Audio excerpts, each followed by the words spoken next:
Cori Close opens up on WNBA reality emerging for her UCLA stars. Winning can hide problems. It can also expose how fast reality is approaching. For the UCLA Bruins, Thursday night was supposed to be about another routine Big Ten result.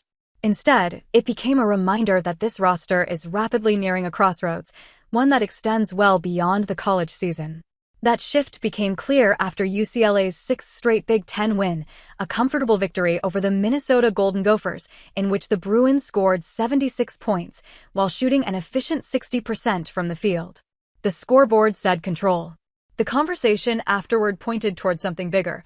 Following the game, head coach Cori Close openly acknowledged the reality now surrounding her senior class. Nearly all of them are projected to hear their names called in the upcoming WNBA draft and in historic numbers. And that changes everything. Asked about the professional futures of her seniors, Cori Close didn't hedge. Actually, there's projections of all 6 of our seniors being drafted. I would say that's a very, very high likelihood, and 5 or 6 in the first round. And that's never been done from one school and one class. The statement wasn't an exaggeration. It was context. Those projections center on a 6-player senior group: Lauren Betts, Gianna Neepkins, Gabriella Jaquez, Charlize Ledger-Walker, Angela DeGallic, and Tamia Gardiner. With multiple evaluators believing as many as 5 could land in the first round, while others remain solidly in the second to third round range, historically, this territory has been almost untouched. The most recent comparison came in 2023, when 5 players from South Carolina were drafted. No program has ever sent more than 5 players into the WNBA in a single year. UCLA is now positioned to challenge that ceiling. That's the opportunity. It's also the pressure. If this senior class has a headliner, it's Betts. Lauren Betts, eligible for the upcoming WNBA draft, has already entered top 5 conversations, with some league evaluators viewing her as a potential franchise cornerstone at the next level.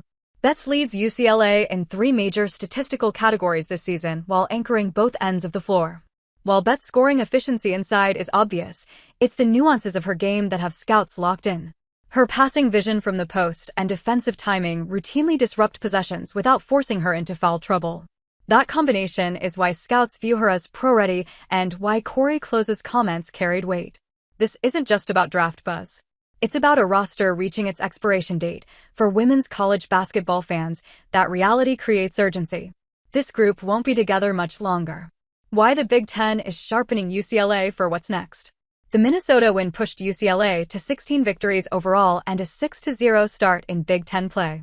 But Close was quick to credit the conference rather than the record.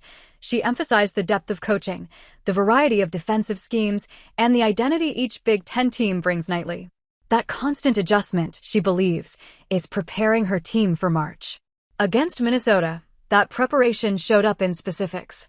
That preparation showed against Minnesota, where UCLA's execution stayed sharp.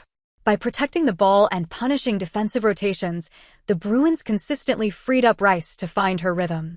The sophomore guard finished with 25 points, missing just 1 shot from open play. Maryland, one of the conference's most aggressive pressing teams, visits next. It's the type of matchup that demands poise, experience, and adaptability.